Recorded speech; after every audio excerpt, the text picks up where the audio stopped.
welcome to a video with some tips and advice on writing rubrics. Now this is slightly confusing because in British English publishing, rubrics are those little instructions you get written before an exercise, but it's also a term to refer to the criteria, say, for marking an essay. Now in the US, rubrics are only the criteria for marking an essay, and the instructions are referred to as direction lines. So depending where you are in the world, and I don't know for your country what terminology you use, what we're really talking about are the instructions you see in materials, which I'm going to call rubrics. So what you can see now is a page from a grammar book that I wrote, so a self-study book, and the rubrics or the instructions are written for the students to understand. So these words are the rubrics or the direction lines. It says choose the correct words, then listen and check, and then students do the exercise. Or number 2, correct the mistake in lines 1 to 7, underline the mistakes and write the corrections. That's the rubric. And in self-study material, you're writing those so that the students can understand them. In course book material, like for the classroom, the rubrics might be geared more towards the teacher, and then the teacher can make sure that the instructions are followed. Now in the past, I have had teachers say to me, I don't know why we need rubrics or instructions.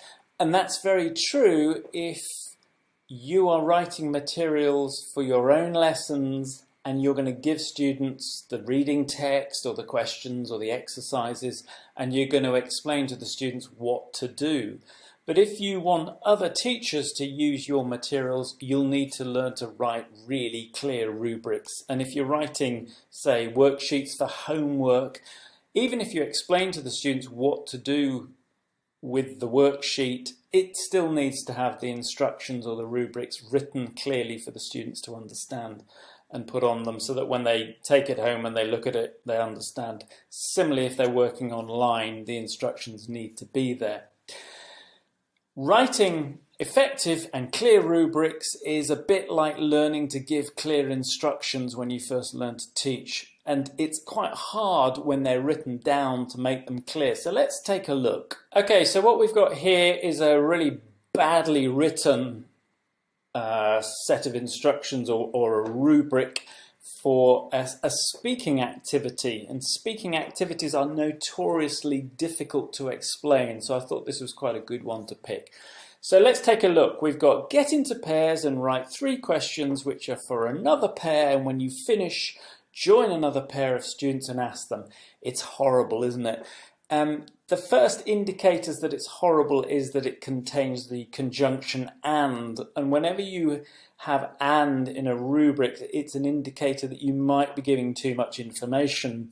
The other thing is it contains a relative clause, which is also adding extra information. And what happens is that the rubric ends up becoming more complicated to read and understand than the actual task that it's asking you to do. So things like conjunctions and clauses are an alarm that something might be going wrong with this. So we've got to really break it down. The writer has used imperative forms, which is always good because imperatives are quick, direct, and you avoid too much extra language. But as a general rule, you want a rubric to have ideally 1 instruction per sentence, 2 if necessary, or 3 sentences at most. But I normally look for between 1 and 2 sentences per rubric. So let's take a look what happens when we rewrite this. So get into pairs and write 3 questions which are for another pair. Well, at that early stage, students don't need to know that the questions are for another pair. So let's just get rid of that information. Put a full stop there. Get into pairs and write 3 questions. Okay, we assume that this exercise is following practice of some question forms, so we know we'll assume the students know what type of questions they're going to write here. Then the next thing says, and when you finish. So actually this is a completely new stage of the task. So let's number it. Let's say number 1, get into pairs and write 3 questions. So students just need to then get on with that. Number 2, because when they've written the 3 questions, the students are going to say, okay, what do I do next? Number 2 is we're going to tell them to join another pair of students and ask them. Maybe ask them your questions.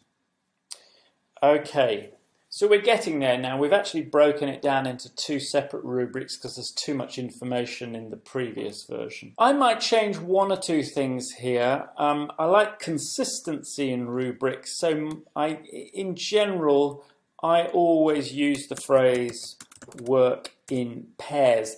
It doesn't matter too much as long as you're consistent with the instructions, but work in pairs and write 3 questions.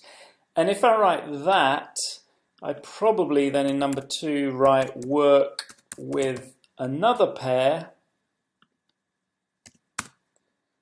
and then I could do something like ask them your questions. But remember the rubric is for sort of both students, so I could do something like ask and answer your questions.